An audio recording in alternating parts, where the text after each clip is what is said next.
This is the Demystifying Mental Toughness podcast, hosted by David Charlton, and you're listening to this podcast to help you build your own mental toughness, or so that you can support other people or your clients better. Either way, you will learn more about developing this plastic personality trait that all but guarantees that you will perform better and lead a more prosperous life. Welcome back to the Demystifying Mental Toughness podcast. This week is another one of those episodes which I'm reminded by a number of guests is quite unique, yet also very helpful and enjoyable. Yeah, it's an action-packed episode with the best bits from the last 9 episodes. There's a lot of great advice from Stuart Wade, Billy Schwer, Jim Afremow, Phil White, Carl Bell, Dre Baldwin, Will Shaw, and myself. We touch on many aspects of mental toughness, from how you deal with challenges, learning orientation and learning from difficulties, goal orientation and setting appropriate goals and organizing your time, as well as ways to improve your confidence and a whole lot more. Enjoy tuning in. From time to time in professional combat sports, where one of the fighters will say, take a good shot and be hurt by it, and then you can almost see the red mist descend, and they try and, fight fire with fire, but they lose all the composure and the technique in that by trying to take the other guy's head off. A perfect example of this is, for anybody of your listeners that might follow MMA, is a fighter called Cody Garbrandt, who is a bantamweight in the UFC. And he's a tremendous fighter. He was the champion at one point, the world champion, but he had a history of, if he would get hit hard and potentially hurt by something, he would just drop his hands and he would just swing for the fences and just try and take the other guy's head off. And he would just lose all composure and more often than not end up getting caught again and potentially knocked out, which happened a few times with him. And so, yeah, it's hiding the pain that you might be feeling, continuing to maintain your composure, continuing to execute your strategy then to the best of your ability to go on and hopefully win the fight, or at least give your best effort to win the fight, despite how the tide might be going against you a little bit, if that makes sense. Yeah, it does. And I suppose when you're in that type of situation, it would be a case of trying to frame it in your mind as a bit of a challenge. So, okay, right, I've been hurt, but this is my job in effect to get you back, and I'm going to get you back, but doing it, like you say, in a composed manner, as opposed to folding. And as you say as well, going on to try and execute your plan, your strategy. Yeah, 100%. And I've listened, because I'm a lifelong martial artist. I've been training since I was 6 years old, and competing since then as well. I'm a massive follower of it, and particularly nowadays the sport of MMA. And there was a fighter I think he's retired now, but he was almost the champion a number of years ago. An American guy called Chael Sonnen, and he's hilarious. He's such a character. He's a brilliant trash talker.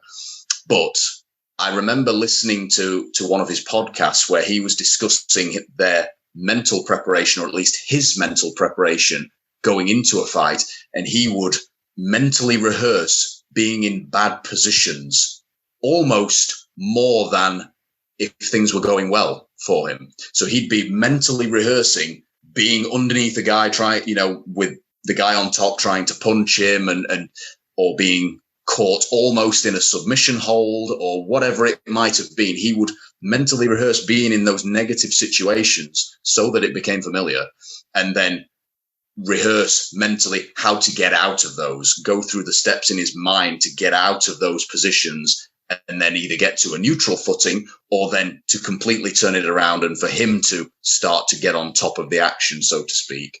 And it is very interesting, because in combat sports, things can go sideways very quickly. And you have to be able to deal with that mentally and physically.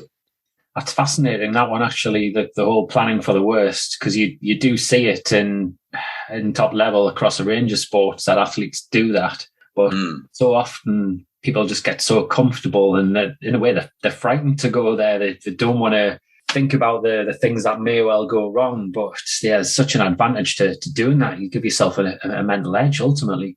Yeah, absolutely. That's the thing. If you only rehearse, physically in actual practice or mentally, if you only rehearse things going your way, when you get in there, and if things don't go your way, what are you going to do? You haven't prepared for that.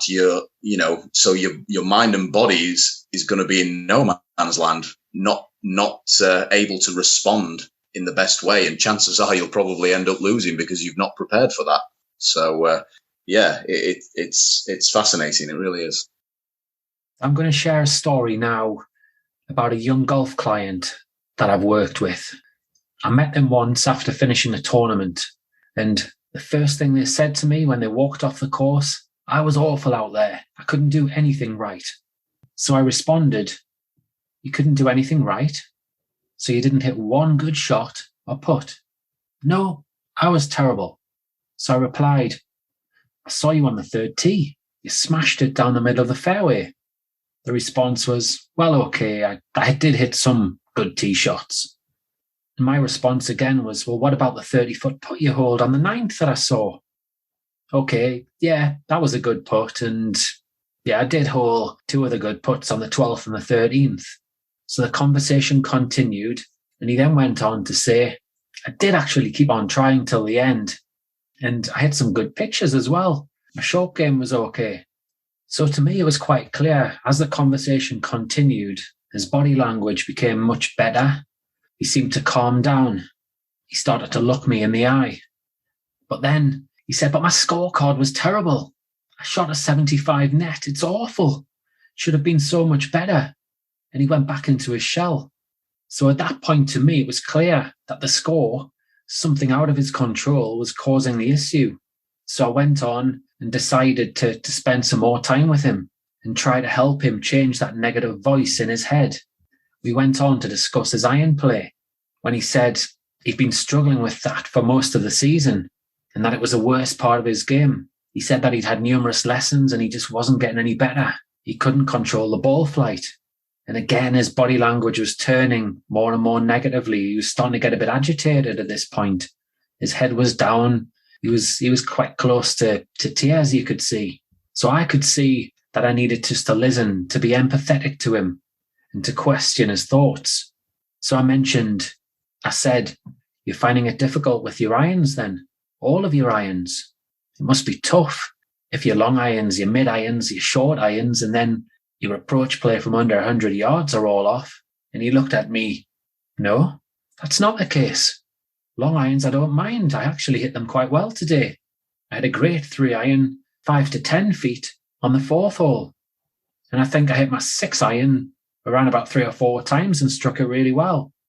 So I questioned the way he was talking. You said to me that all of your irons were terrible. Well, he said that's not quite right. It's more my short irons inside 100 yards. I struggle to control them. I've been hitting them left and long. And it's been costing me silly shots. So I was, right, okay, great. Well, it sounds like we're getting somewhere. So what one thing do you think, if you improved today, would actually bring your performances down the next time you go out there? He said, well, yeah, my short irons, definitely. So now we're talking, I said. It's not every part of your game that was terrible. It was just like your short irons were off today then. It seems to me like we're getting more clear on what we need to change here. So the conversation continued for another 5 minutes or so, and the golfer left feeling much happier. He was clear on what he needed to do in practice before his next competition. And when we said goodbye, he smiled, he thanked me for the conversation, and he seemed to have a bounce in his step. I even saw him a couple hours later actually on the practice area, hitting shots from around about 90 yards, 80 yards with a short iron. It's really amazing how your words can go on to impact someone's attitude and demeanour. So Billy, your book's called Man Up. Can you tell the listeners all about the name there and what you mean by those words? Absolutely. So I need to get that straight because it's a little bit controversial, the name Man Up. Some people get offended. It's intended to be a little bit controversial. And my apologies to all the ladies listening. All the ladies that have read it, they love it. They get it because it ain't what you think it is. So man up. What is man up? So my experience of being a man as a fighter, a former world champion, you would automatically think it was about being aggressive, domineering, fighting, rah, rah, all of that stuff. But it's not. It's completely the opposite.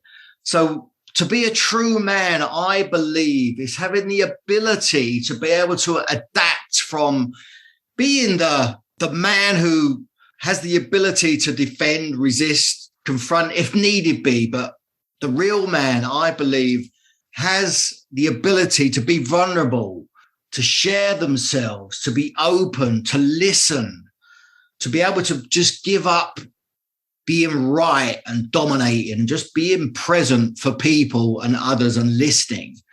So that's what I view as being a true man is. But I had to experience of being a man down. So upon my retirement from being a boxer, I found the transition to be very difficult. I went from being a world-class athlete to just being Billy. And I really didn't know who Billy was because I've been Billy the boxer from a kid of 8 years of age. So my training and my conditioning was all about fighting, defending, resisting, confronting, and attacking. So that's who Billy the boxer was. So upon my retirement, I found myself asking the question, so who is Billy? I mean, do you ever ask yourself that? Who am I? What am I all about? What am I doing? Why am I doing it? What's the point? What's the meaning of life? All of those questions were just coming through me, and just like a stream of consciousness, I started to look at myself, and I started to kind of emerge out of being Billy the boxer. But that took some time, and I found that transition to be very difficult. I went through, now your thing is about being mentally tough, and I experienced being mentally tough beyond as a professional boxer. But then the transition, I went through depression. I had a mental breakdown. I wrecked my marriage, which ended up in divorce. I went bankrupt. I lost everything. I kind of crashed and burned. So life being Billy it was very difficult, and I kind of really struggled with it. And I got to a point of now the first 2 years of my retirement from being a boxer were the worst 2 years of my life. I suffered, I was in pain, and I hit rock bottom. And it is while I was at the bottom, I kind of realized that, I need to make some changes because my life is not working. All the areas of my life that wasn't working, there was a common theme running through the lot of them. And the common thing was me.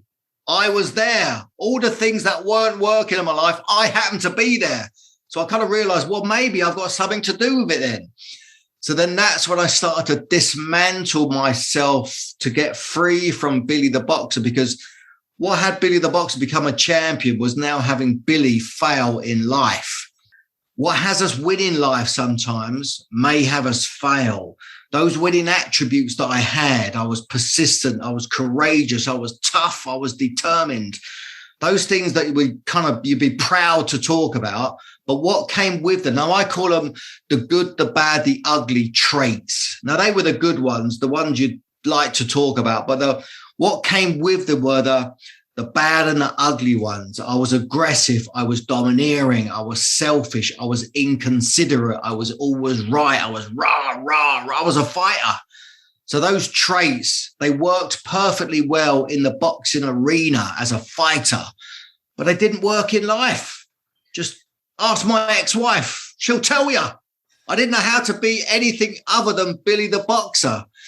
So that was the point that I realized I need to look at this, and I need to discover something for myself and discover who Billy truly is. And that's how the book title come around, because I was a man down. I had to get up, and I knew how to get up in the boxing arena, in the boxing ring, but I didn't know how to get up in life. And that was my journey. And that's how I come up with the title of the book. So when you spoke to Nick Gill, who is a strength and conditioning coach with the All Blacks, did you touch on some of those topics as well? Do you want to share with the listeners some of the things that you found out? Yeah, Phil actually titled this chapter "The Man in Black," and it's a perfect title for the chapter. And one of the quotes from Nick in the chapter is, keep trying to do everything a little bit better. That's the key to continual improvement and success. And part of that is being a good person and, while you're doing your best. And he's someone that the players are comfortable with because, he's been there for a long time and because he gets to know them, what makes them tick, what helps, what doesn't help. What their goals are. And so it's a true culture of everyone having a shared goal and everyone playing an important role in accomplishing that goal. And so what was really cool about Nick for me is just how confident he is, but also how humble. He's one of those leaders that and peak performers basically that never feels like he's arrived. He could always learn more. He could always do better. And I think that's part of the culture with the All Blacks. And Phil's known Nick for quite some time. What would you say, Phil, in terms of what Nick brings to the table for the All Blacks? Yeah, I think I've recently read an interview that Tim Ferriss did with James Dyson, that great British genius. And he said, never be satisfied. Always be unhappy with your product and with other people's products, right? That's what drives continual improvement. And Nick's the same way. The All Blacks are not content to win a narrow game. So there was one World Cup final against France that was probably the lowest scoring game the All Blacks have had for 20, 30 years. I think the final score was, 9-8 or something like that. They hate that kind of game, and not because it's stressful, but they want to, like Michael Jordan and Larry Bird and Charles Barkley and Magic Johnson on the 92 Dream Team. Winning isn't enough. Domination is the goal. And so, the Bledisloe recently, I think they were up 18-0 on Australia at halftime, something like that, continue to pour it on. And people might look at that as, the All Blacks are showboating or they're running up the score. But this is the team that has the winningest percentage in team sports history. And they know that there's a target on their back every day. And so Nick talks about this.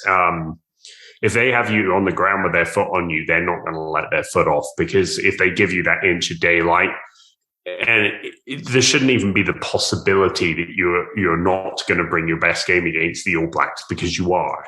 But so they're going to try to take that air from you right away, just knock that right out of you and never let you get your composure and just keep pouring it on, pouring it on, pouring it on.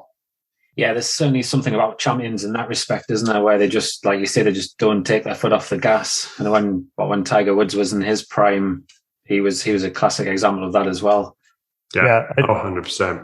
Yeah, I think it's great with champions in terms of always trying to do their best to be at their best, and welcoming challenges, in terms of we want other people to bring their best as well, because that will make us even better.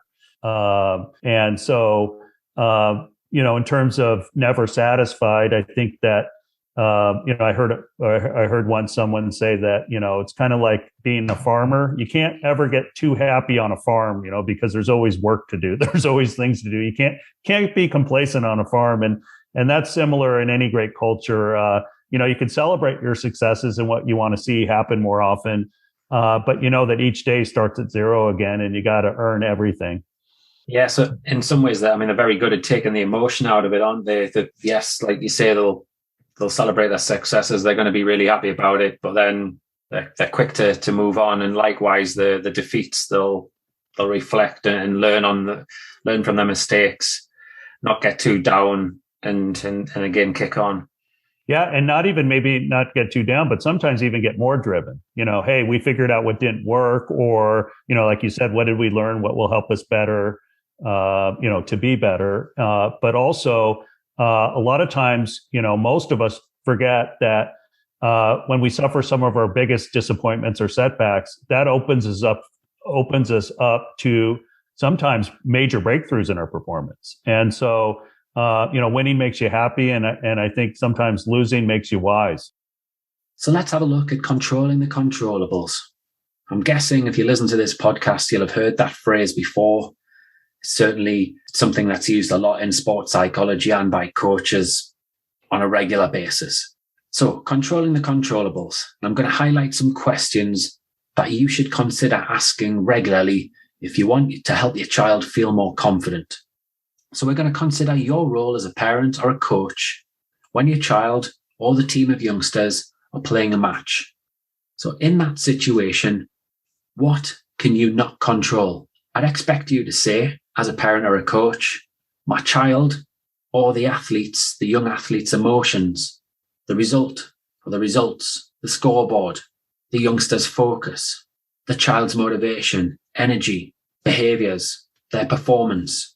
And the same goes for the opposition's emotions, focus, motivation, etc. So the next question, what is under your control as the parent or the coach? I'd say it's your body language, your attitude, the tone of your voice, what you choose to focus on, what you choose to communicate out of your mouth and by your actions, whether you ask questions or accuse them of certain things. Now let's think about the child's perspective in all of this. So what can the child not control? That's the next question. Your behavior as a parent or a coach? Most definitely not. The scoreboard, whether the child is winning or losing, the weather, the size or the quality of their opponents, the behaviors of their opponents, the referee or official's decisions, what other people think of them. They're all factors that are outside of the child's control. And this is important for you as a parent or a coach to appreciate. Now let's think about what is under the control of the child. So their own body language, their attitude, how they react to different outcomes, good or bad, perhaps mistakes, their habits, as in drinking, eating, training habits, the goals that they choose to focus on, any pre-shot routines or post-shot routines that they have. Those are all things that are under the child's control. So why is this so important, this considering the controllables? Well, there's no point as a parent, a coach, or as a youngster wasting time placing too much attention on things that are out of your control. It's a complete waste of time, energy, and emotion, and can have a huge bearing on our feeling of self-worth. If we choose to focus on the wrong things, and as a parent or a coach, it can have a huge bearing on our feeling of self-worth if we focus on the wrong things, which in turn will impact on the way that we do communicate with the child or the young athletes. So now I'm hoping that you can see the value in focusing on the process. Someone who responds positively to challenges and setbacks, knowing that these provide an opportunity for personal development. How often do you see an athlete, especially youngsters, get upset when a setback occurs? Perhaps they make a mistake when they're on the pitch or the course. Then they can't perform to the standard they'd like to because they get caught up dwelling on the mistake. They certainly aren't thinking about it providing opportunities for their personal development. And often it's their view of winning and losing, or success and failure, which is skewed. So let's consider a famous Michael Jordan quote. I've missed more than 9,000 shots in my career. I've lost almost 300 games. 26 times I've been trusted to take the game-winning shot, and I've failed over and over and over again in my life. That's right, the best in the business aren't perfect. They do make mistakes frequently too. So I'm going to offer a little bit of advice now. I'd like you to sit down with a pen and paper and create a chart. Think about reflecting.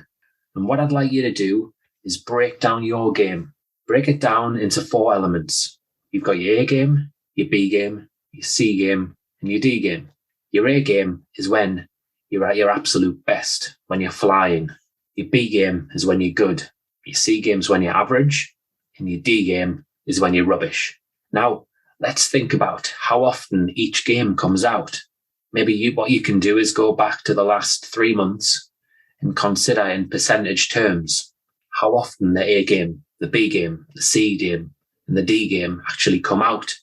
So you should come up with something like 10% A game, 50% B game, 30% C game, 10% D game. They should all total to 100%.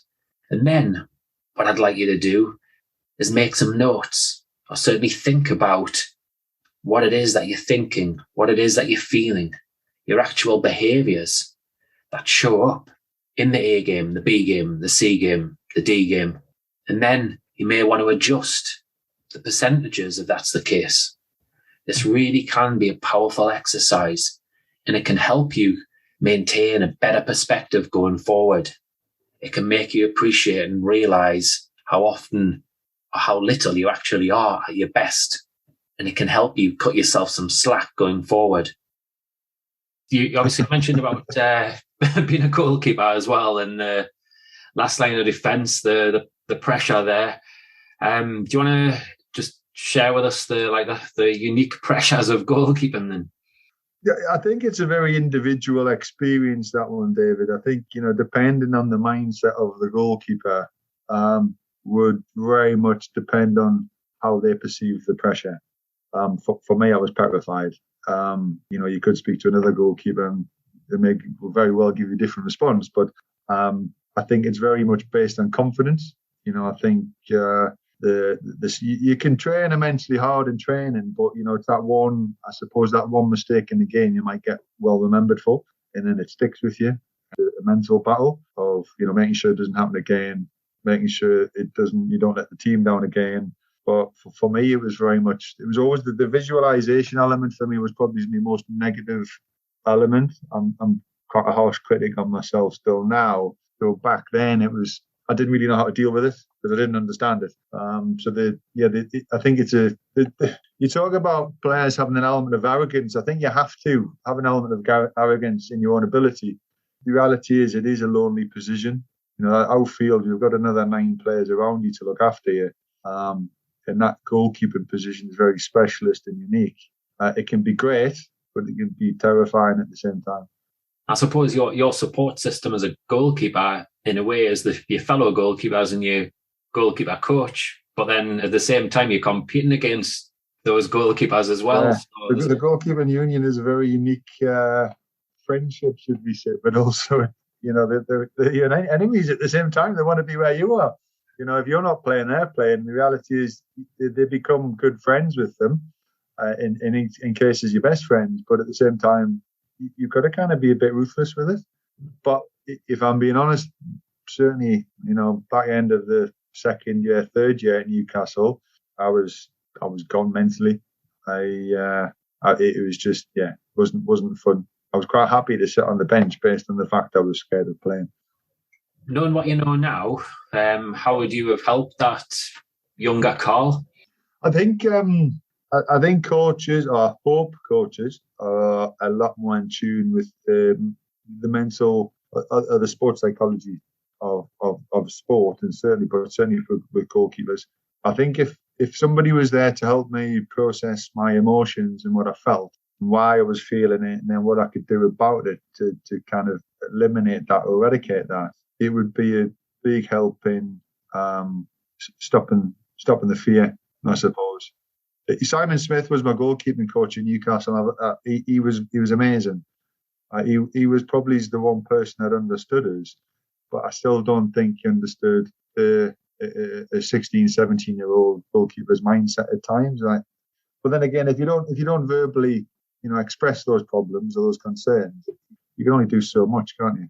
But I would like to think the sports psychologist's role within any youth system has become more important to allow them to cope. Because the reality is those mental, if you want to call it mental health or not, Dave, those problems still exist with players once they leave the game. And there's almost a process where you go, well, it helps with a transition as well, whether it be playing or whether it be in a transition from playing to not playing. Yeah, I mean, often the conversations I'll have and the tools you share, they're there to support someone in that football or in that sport, but their life skills as well, after the event. And I mean, the way you're talking, it sounds like you were pretty helpless and got yourself to the point where you just didn't know how you were going to get out of it. Yeah, well, that's exactly what it was. And I think if if you were to speak to some of the players that I was there with at the time, you maybe get a similar response from some of them. But, like you said, it's 20 years ago, and the coaches were a little bit more ruthless and not as astute maybe as now, or then, as what some of them are now, and in terms of being aware of that. But, again, benefit of hindsight's a wonderful thing, isn't it? So playing as well as you practice was one of my biggest challenges in sports, because when you're one of the biggest things that a lot of athletes don't think about, and I think a lot of parents don't think about when their child is coming up as an athlete, is not just the practice, because these days, there are so many trainers for every sport, and there are programs, and here's the workout you can do. You can get it off the internet. But the biggest thing is, once the athlete has developed the skills, or while you're developing the skills, you need game experience.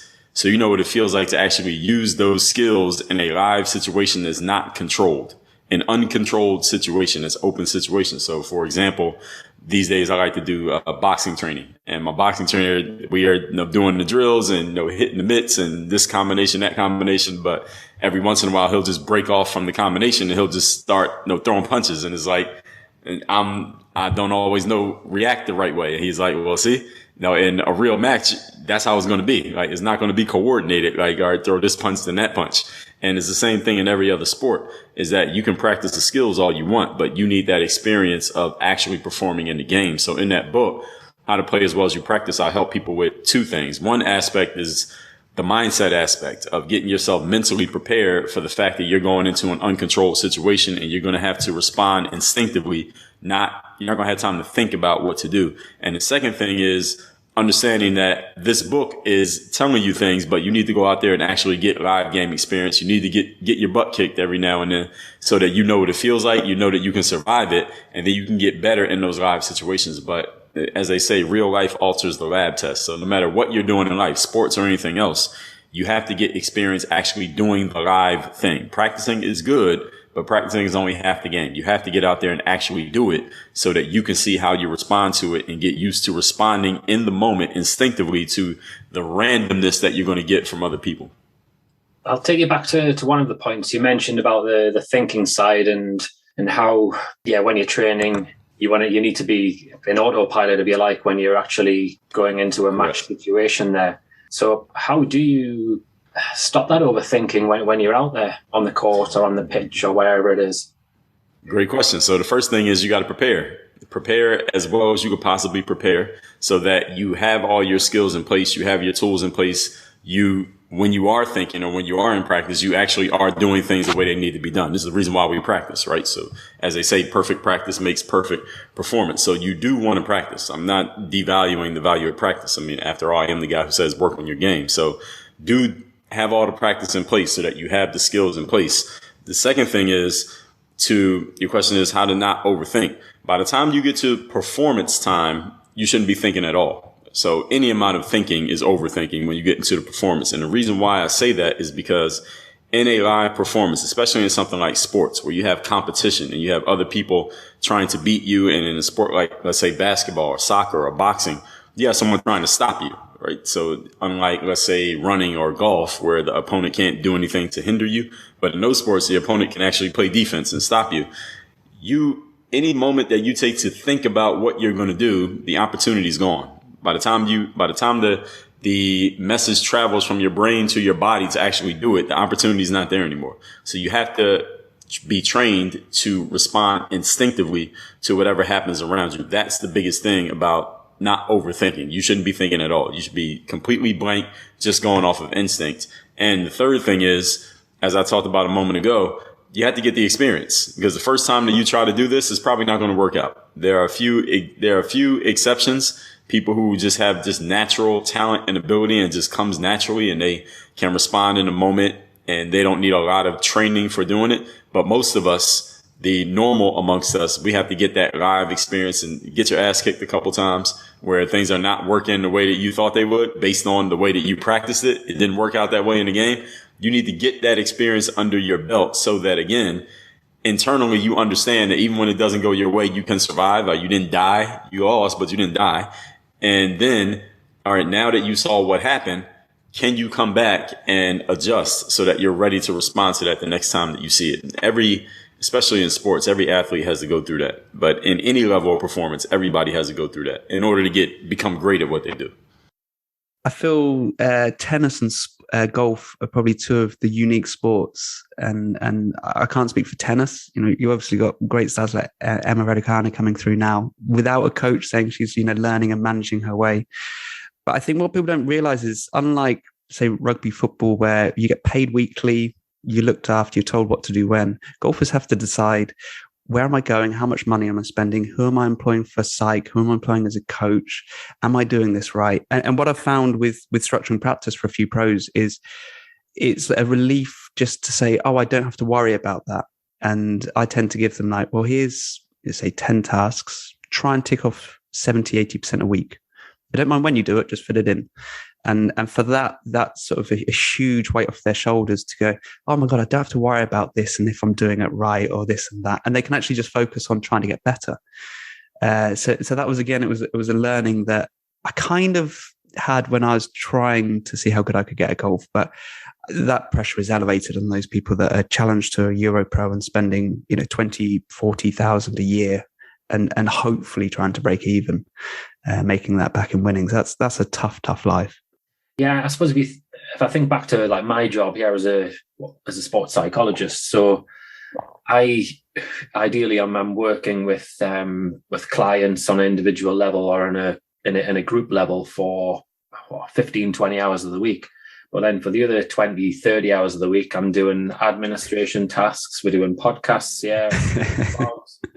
a whole range of different things. And it's the same in some ways as a professional golfer, that you've got tasks that you're likely to do that you don't enjoy doing, and it's very easy just to procrastinate and put them off. No, I don't think Kevin De Bruyne is spending much of his time worrying about admin tasks away from football, is he? I think he's just turning up and focusing on being phenomenal. So yeah, we're in a unique position, but I think it's wonderful that those services are something that can really benefit a player. I think many coaches maybe they are aware of it, but it's sort of a lack of understanding that this could really help a player get better without changing their golf swing. Just giving them sort of this sort of clearer plan of how to improve and how to use their time. Because from what I've seen over the last sort of 5-6 years of doing this, no one's doing it very well, and it is through no fault of their own. It's just no one teaches you how to manage that time and that holistic approach to trying to be a golfer. Yeah, let's be honest. When you come out of school at 16, 17, 18, as these guys do, your organizational skills aren't the best, and you really do need some guidance there. And yeah, I'm experiencing that at the moment. Head of Exeter University, I'm letting people go and make mistakes, but then I'm thinking, oh dear me, come on, we've dropped the ball here a few times. But you've got to learn. You've got to learn, and that's the way to learn. Massively. You mentioned there about you would get someone to have, say, 10 tasks, and you would like them to complete 70, 80% of the time. And again, I'm going to take you back to the negative bias in the brain, because come on then. Yeah, a lot of people those 10 tasks, if they didn't tick those 10 tasks off, they're going to be in their own heads, and in a way feeling like week by week, if I had 10 tasks to do and I don't tick all 10 off, I'm playing catch up, and they're being quite negative and critical in their own minds. So yeah, I like that 70-80% rule where you cut yourself a little bit of slack there. And I learned it from just doing it wrong, if I'm honest, because the first time I'd structure Monday, Tuesday, Wednesday, and then you realize we're in England and it's sideways rain for 6 hours on Monday. So are you really going to do 2 hours putting? And the feedback I got from the pros was, if I miss Monday, I then feel like I've ruined the rest of the week. So it was only through that process that I realized that we have to have that flexibility of, well, here's 10. If you do get 70%, you will get better. And then on the flip side, we keep their practice scores. So if their practice scores are going up, they know they're getting better, which is great. And they know that links to their overall goal of lower stroke average. So yeah, it's quite nice to work it that way. But it was purely, luck and sort of muddling my way through that we got to that point. I'm not sure like where you are. There, you say you're in Exeter, because I'm in Newcastle and we don't see rain or snow. Yeah, I know. It's Newcastle and Florida, isn't it? Yeah, side by side. Exactly. I hope you got a lot from those bite-sized messages. I know I did after replaying them. There were some nice, timely reminders in there. If you'd like to hear more from some of the guests, please do feel free to listen to the full episodes. And if you're a regular listener to the podcast, or have checked out our website, the 3ws.sport-excellence.co.uk, you'll be aware that there are a team of us who work with and support sport participants across a range of sports. We work with youngsters from 8 years old up to elite professional level with international footballers and rugby players. And some of our team, they're currently working through their Stage 2 qualification with the BPS, that's the British Psychological Society, and others are working through the SEPAR process with BASES, the British Association of Sport Scientists, to become accredited sport and exercise psychologists under my close supervision. As a result, my colleagues require a certain amount of hours to gain competency. I'm aware some of the listeners are trying to learn more about the field of sports psychology and are cautious in spending money on our services. If that is you and you'd like to learn more, you'd like to get a taster of what my colleagues actually do and what we do in the field, my colleagues are offering their services either at no cost or at a low cost where you can get a taste for how we work, whilst also making some improvements to you and to your athletes if you're a coach. So please do get in touch if this offer appeals or if you'd like to learn more. My email address is info@sport-excellence.co.uk. The email address is in the show notes. Have a great week.